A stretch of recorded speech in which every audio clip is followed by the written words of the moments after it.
What's up, everybody? I hope you're doing well. Today we have Jason having a conversation with us. Jason has been wearing hair systems for about 5 or 6 years, has a ton of knowledge under his belt, and a lot of wisdom to share. We're going to be talking about SMP and hair systems. We're going to be talking about how to make your hair system last 6 months or more, and having a hair system in rural country type areas where there isn't much for resources in terms of stylists and beyond. Make sure to like, comment, and subscribe. Leave Jason some love down below. Let's jump into the video. All right, Jason, how are you doing today? Man, I'm good. It's midnight here in Australia, but I'm feeling fine. So thank you. Yeah, thanks for having me on, dude. Again. Yeah, it's a blast. It's a blast. It's early in the morning where I'm at, so I'm having a cup of coffee. You're going to be having some melatonin, some CBD, helping you get to sleep in a minute. For sure. Appreciate you coming on and chatting with us, even though we got the big time difference between the US and Australia here. So I want to just jump right into it, Jason. Let's start out first with your hair loss origin story, so to speak, and then we'll kind of move into what you're doing with the hair system and some of your thoughts. So let's jump in. When did you start losing your hair? Honestly, man, I think my case was pretty severe. Like I can remember as far back as when I was 16, and I remember a friend actually making a remark that I had like receding hair, and I couldn't even believe it at first, but I would say as far back as 16, I had what I would think is like a noticeably receded hairline. And I would think by about 18, 19, it was considerably receded. So pretty aggressive hair loss at a pretty young age. So wow. Okay. So at 16. Yeah, man. I would say as early as 16, I had like that, that borderline receding hairline. And then it just progressed really aggressively as I hit sort of 19, 20, 21. Nice. So hit the jackpot there. Yeah, and I guess I said nice there, but it's really not nice. But nice. So did this affect you in school? I mean, you probably were in what the equivalent is, a high school. Is that what it's called in Australia, or is it something different? Just high school. Yeah, and it definitely did, man. Like I wore a hat like all the time, because if there was like wind and it would just like push my hair back, I was just so self-conscious about. I just thought I had a big forehead. But in reality, it was just like a receding hairline. So yeah, big time. I never thought I'd have that issue at such a young age, and it's quite hard when you're at that age. But yeah, as early as high school, I had problems with it. So how did that affect you in your day-to-day, if you don't mind me asking? No, you're right, man. Look, it just made me very self-conscious. I was already a pretty self-conscious kid, and this was just exacerbated that just tenfold. Everything from just making friends to doing sports at school to dating girls, like meeting the opposite sex, etc. So in every way imaginable, man, and then some. So it affected you in sports? I mean, in the sense that I'd be like self-conscious of just running around and moving, and I wouldn't want my hair to be seen a particular way, just stuff like that. Like I just wouldn't want to be out in the winds where I knew that my hairline would be exposed, stuff like that. Like just real obviously it's being quite vain, but yeah. No, I mean, I don't think it's quite vain. It's really just a reality, right? I mean, at 16, who'd have thought that they'd be like losing their hair, and when literally every kid out there, like 99.99% of them, have a full head of hair, aren't even thinking about any of this stuff. And it's not really, fair isn't really the topic here, but it's not fair, it's like an extra thing to be conscious of, and it can have a massive implication on self-confidence and performance in many different aspects. I mean, social anxiety, which can lead to many other things, because it's a very forward-facing, not illness, but something that affects us, right? Like it's very hard to hide our appearance, what's going on our head. Big time. Yeah, I remember having like multiple breakdowns and stuff, even as a teenager, young adult, just over the hair specifically, like just things that at that point in time, it was just like the biggest issue that I had. It's all I could think about day and night for many years, until I obviously started coming up with like solutions. So yeah, I remember myself as well. Through my teens, I was so cognizant of it. Every time I'd take a shower or get up, I would like run my hands through my hair, and I would count how many hairs I had that would come loose, and it scared the poop out of me, man. Out of me.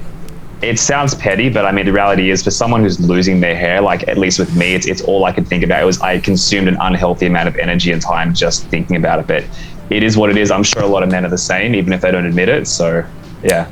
100%. That's why it's so important to have these discussions where like people are just being honest and sharing their story, because so many of us have gone through this in isolation and loneliness for so long that like having people that are talking about it and sharing their outcomes and what they've done is massive, because it's not something that we hear very often, and just talking about it itself is liberating. So you said that it started to accelerate around 2021, I believe. What was that kind of era like for you?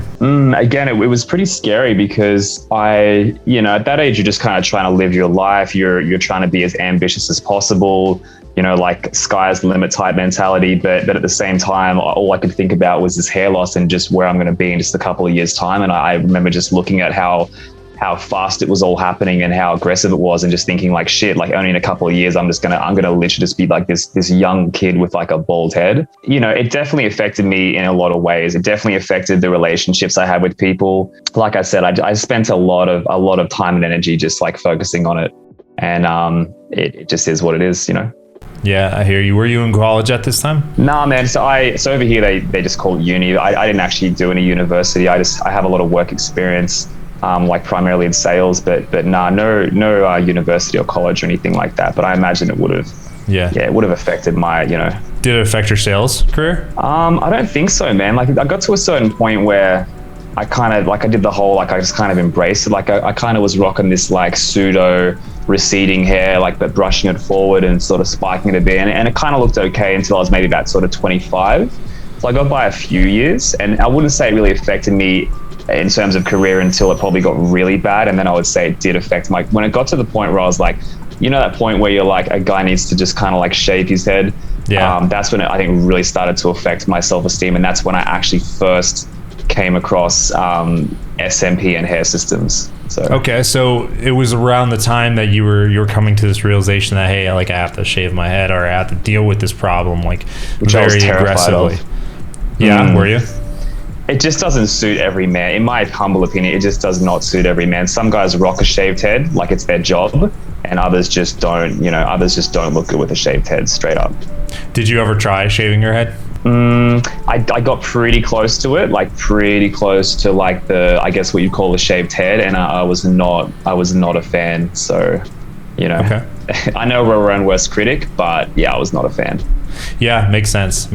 So you did find some other methods, though. It sounds like you said SMP and hair systems. So walk me through like what that journey kind of looked like for you, as far as what you were thinking, how you decided, the results, all that kind of stuff. And I guess initially, if I actually might go back for a sec, I actually discovered like, I guess SMP as we know it, when I was actually pretty young, like probably actually around the 16, 17, 18 mark. I think that's when it was first being like pioneered in like the USA and maybe the UK. And I'm like, wow, that's amazing. One day I can't wait to get that sort of treatment. And then I kind of put that on the back burner. I then discovered hair systems around sort of 25, 26. And I remember getting my first hair system around that time as well. And that was great. Like, honestly, getting my first system was very like liberating, like absolutely changed my life, like in many ways. And then I think it was around, I'm like 31 now. It was around probably a year ago that I sort of thought, so some guys are lucky, they have like really good like density on their sides, like their temple points, as you might know, and others are not.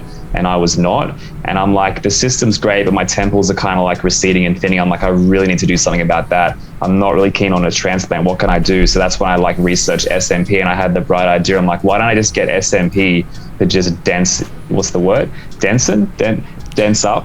up my temples? And one of the best things I ever did, man, just they have such a good like synergistic effect, hair systems and SMP, but yeah, it's not really talked about either. So yeah, I think it's something that is pretty underrated, and I've seen actually quite a few people that have used these in conjunction. I know this guy, he's in his 40s, and he looks great, like very, very modest look. I would describe it as like this professional kind of like corporate-ish look, but short hair on top. So obviously like no help from the hair system in hiding his temple regions, which for a lot of guys, not having any temple regions can be like the bane of their hair system. It can really, it's the backbone of your hair system, right? Like it's so pivotal. It's yeah, for sure. I'm lucky because like, you know, I even this though is thin for me. It has been thin, right? But like I still have this line right here, which does help. And it's something if you have those little corners, like you're generally pretty good.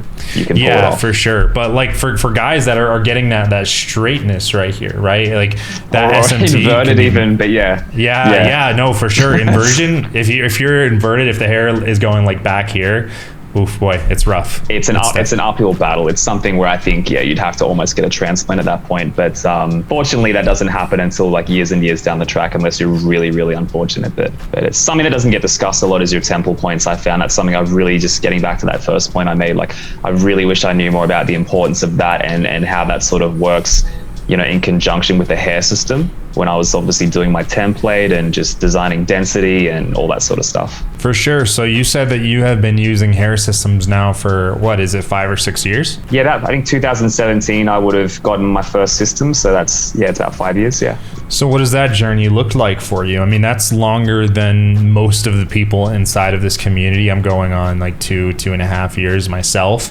There's very few people that I talk to that have been around for 5 or 6 years. So the funny thing is, man, so I originally was at a point where I did not know what I was going to do with my hair loss. And one day like a personal friend of mine tagged me in this video. And this is how it started. He tagged me in a video of, so this company went viral some time ago. This UK company, and I was tagging this video of them as a bit of a joke. And I just thought it was funny. He thought it was funny. We're having a laugh. And then I'm like, hang on, this is actually really cool. Like, I'm going to look into this. And I remember looking into them. I remember that they charge an absolute mint, like way more than I could ever afford for like a hair system, even if it was only once a year. And I'm just like, this is not for me. I can't afford this. I put it off for a bit. I later discovered that, hey, hair systems are not unique to this particular company. Like they're made by other companies, and you don't have to spend, several house repayments on a hair system just for it to look good and to get a quality one. So that's when I first started looking into different companies. And I remember I experimented with a few companies. I definitely got it wrong the first few times, with regards to just everything from like just making the template to choosing color, density, etc. But I think it was probably after about maybe 2 or 3 systems that I'd ordered that I started to really sort of get it, to a point where I'm like, yeah, this looks pretty good, like pretty believable sort of thing. So Quiff Co, right? It was Quiff Co. Quiff Co, yeah, that's the one. Yeah, so if you look them up, they've got a few viral videos, and to be honest, it's to their credit, like looks amazing. But I think when I looked it up at the time, it was they must have been charging maybe like quite literally like 10 times the amount of a typical supplier, like supplying like just as good of a hair system. So yeah, so it's very funny because back in the day, I remember I was actually living in London. And I think that's why I saw the videos, because like it was somewhat like geo-targeted, but a sponsored video. I was in London and I saw Quiff Co, and I'm in the middle of my hair loss, right? Like that was the first time I shaved my head. Like a beacon of light, Right, yeah, and I was like so excited about it. I remember sending the video to my mother and being like, I think I need to do this. But I looked at the price and it was like, I think it was like $3,000 or $4,000 or something for like one. I think it was like two to 2,500 pounds, which is that's a lot of money. Like that's a lot of money. Yeah. I remember doing so I'm a college student at the time, and I remember doing the math and being like, oh yeah. Like if I don't eat on Thursdays and Sundays, yeah, man. Yeah, like if I live in a cardboard box, like maybe, that's it. Yeah. But that was like, it was interesting that you continued. I actually didn't during that phase because I don't know why I didn't think to like look anywhere else or to look into it. But I saw the price and I put it away. I was like, I can't do this right now. And for like 4 years, I just like let it go. And my hair loss got worse and it started affecting me more and more until, well, here we are today.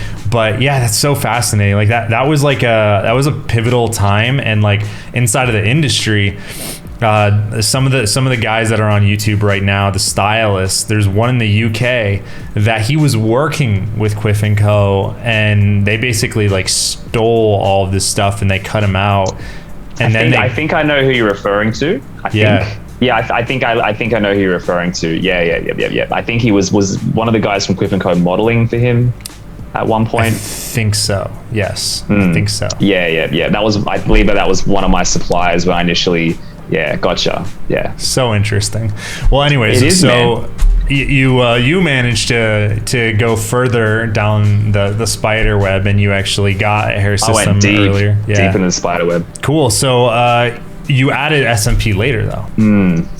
I just sort of started noticing. I never had terribly strong like temples or like side region hair, but I just sort of started noticing. I'm like, it's really not that dense. And sometimes you'll see a photo of yourself and I'm like, I'm not really happy with that. Or I'd see it in certain lighting and I'm like, that's definitely like, what's the word? Sparse. And that's just when like I said, I just decided to look more into it. I forget exactly how I came up with the idea. It's not like it's not like my grand idea. Like I'm sure it's been done before, but I think I was following some SMP pages, and I think I one day came across someone getting SMP just to cover like just alopecia, or like they still had like a lot of hair, but they were getting SMP just to make it look more dense.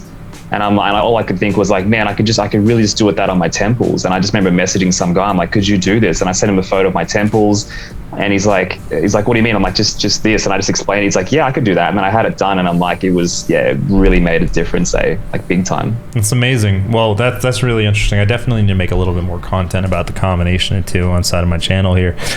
So powerful. It's such a 1-2 punch, and yet no one talks about it. It's crazy. Yeah, for sure. So I do want to get to some of the other things that you said you wanted to mention before we started chatting, but I'm curious, so you live on an island in Australia. You said it was pretty remote. How has that been through this process for you? I mean, were you forced to really learn and do everything yourself?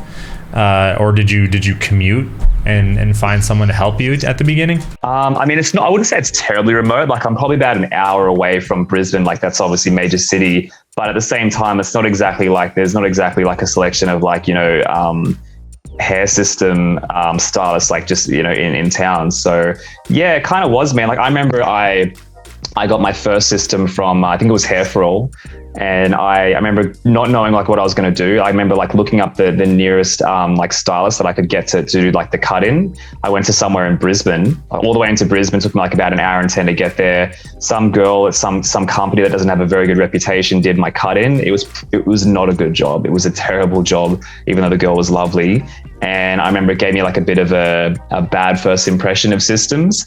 And then it wasn't until I eventually did more and more research, I came across a particular stylist in Brisbane that sort of knows really how to work with hair systems, but it's also like a very talented hairstylist. And I've been going to him ever since. He's amazing. But it was definitely a challenge here in Australia. It seems like there's not many hair system specialists here in Australia. It seems like a lot of them are just, very, there's maybe 1 or 2 big names that are very money hungry and don't produce very good results. And then there's a few like other like sort of low key, maybe individuals and brands and companies, but they're a lot more talented. You just got to find them. That's all. Yeah, absolutely. Very good. It's been a challenge. It's been a challenge to find. You sort of have like, at first you kind of have no direction, but eventually you get a bit of an idea on like where you're going to buy it, what you're going to do, how you're going to get it cut in, your stylist. So once you've got all that figured out, and it takes some time, it's like cruise control, but it's very scary. It's very intimidating, and just, it's hard at first. So yeah, and that direction.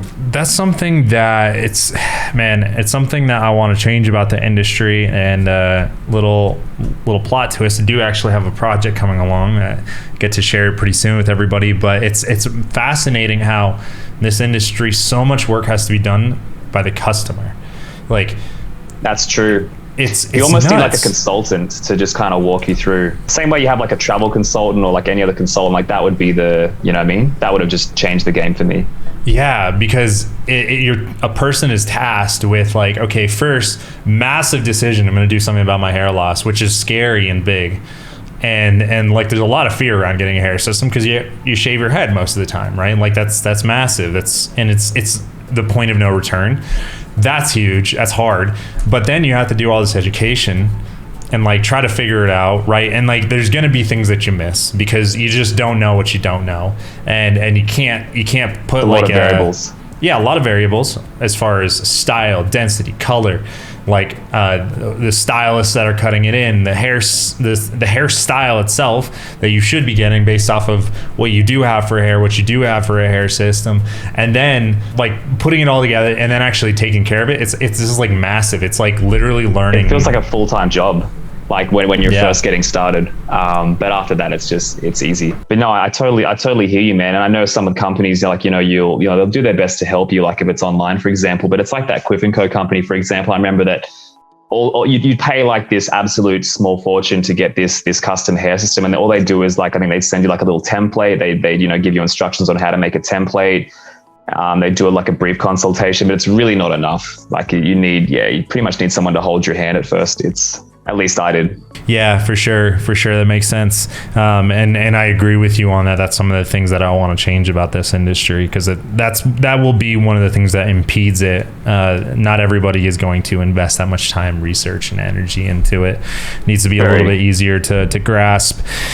So I do want to jump into some stuff before we say goodbye to everybody, though. So, you did have some other things that you wanted to mention, things that you've learned along the way. One of them was SMP and hair systems. So we've kind of touched on that and the value of it that you found. What are some of the other things that you've learned 5 or 6 years into this journey that you feel are essential for someone to know? So obviously SMP being probably the most important, I would say, for those where it's applicable. I think one of the other things as well that really bothered me at first, and I almost just like threw hair systems in the bin that were otherwise perfect because of this, but I've had some issues with hair systems, and I'm sure but after like a few washes, and we're only talking like maybe a couple of months, they tend to go like, they get this sort of amber brassy tone. And I'm not a fan of it because I've got very like sort of ashy colored hair, very cool, sort of tones to my natural hair color. And I remember I'd look in photos and I'm like, damn, this thing is literally just turning amber like right before my eyes. I'm like, it doesn't look good. It's starting to stick out. Like the one thing I'm trying to sort of, cover up is now drawing attention just because of this change in color, this fading. So I did some research on that. I think I was browsing, it might have been Top Lace forums, or it might have been, one of those forums where there's just like a lot of chat about it. And there's this product, it's called Back to Natural. I'm in no way like an ambassador or anything like that. I'm not here I'm not sponsored or anything. It's just purely just something that I found. It's called Back to Natural, like back, the number 2 natural, like one word. And it's a color depositing conditioner. It basically deposits that color back into your hair, like those cool tones. I think there's like a dark one, there's like a medium, there's a blonde one. Long story short, changed my hair systems forever. I put it in like once a month. It brings back that cool sort of ashy tone. It gets rid of those amber sort of brassy like orange tones, and it's gotten me at least another 6 months out of most of my systems just by keeping that color somewhat neutral and like consistent with my natural hair. So that to me, I think it's like maybe I paid $40 for a bottle. Yeah, it's expensive. It's lasted me like maybe 2 years, but by far one of the best investments in my opinion for anyone who wears hair system who wants to keep that color as natural as original as possible. So yeah, absolutely. I use it as well, and I think it's like a must-have for people, because that like discoloration that comes through oxidation is a killer, right? Like nobody wants to have two-tone when it looks like one tone and then another tone like right here. It's a dead giveaway. For sure. And if you don't do anything about it, it can get pretty noticeable. So for sure. Absolutely. For sure. Anything else before we sign off that you feel like is important for new people to know? Yeah. The last thing would be, and people talk about this a lot, they get very like sort of like worried about, like the hairline, and what if like the hairline's exposed and if it peels back and blah, blah, blah. It's like, dude, so you don't have to have like the look where like you sweep it back. You can see me, like I've pretty much always got a fringe. I put my hair system on. I don't even worry about it sometimes, but I might have like half a centimeter where it's not even bonded, because the reality is like if you have like a brushed forward hairstyle, there's pretty much like zero maintenance, like as far as the hairline's concerned. So I would say if you want easy mode at first, if you don't want to have that stress of getting the hairline perfect, if you're in hot climates, if your hair system's going to peel off, whatever concern that you have, just go with like a forward brushed hairstyle. Like look up French crops, look up anything with like a long fringe. That will make it a lot easier and a lot easier to maintain, a lot less work, a lot less stress and anxiety, I think, as well for beginners. Then you can sort of maybe eventually look into like a swept back or an exposed hairline look.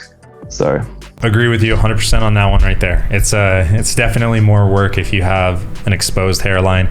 And although that is the holy grail, everyone wants that perfect exposed hairline, man, it can be so much easier, especially if you're an active person in a warm climate, like you said. Just go with the easy.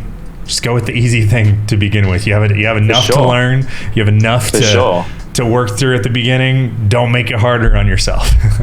Exactly. It's like it'd be like if you had like some sports car. It's like it's like fun to drive, but then obviously you've got like servicing, you've got like maintenance, etc. It just comes part and parcel with it. So yeah, for sure. Yeah. Well, good stuff. I appreciate you so much coming on here, Jay, and just chatting, even though it's after midnight for you. This is super high value for a lot of the people that are coming on this channel. So any closing remarks before we sign off and say goodbye to everybody? Yeah, look, I obviously thanks for having me on, dude. Like, it means a lot to be able to express my opinion. It's not something I really talk about a lot. It feels good to be able to like share this information. I really hope the audience gets like some value out of it. You're welcome to put my Instagram in there if anyone wants to ever question me, or like drop some questions, ask me anything personal about this. Like, that's not a problem at all. And I would just say to anyone who's on the fence about it, that's totally fair, and I think that's completely valid.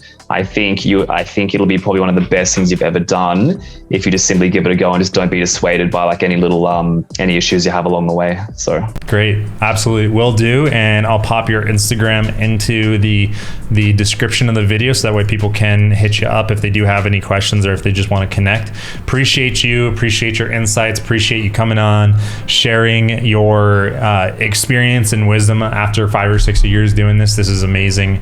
Love it so much. Thank you to everybody that's been watching, and we'll see you soon.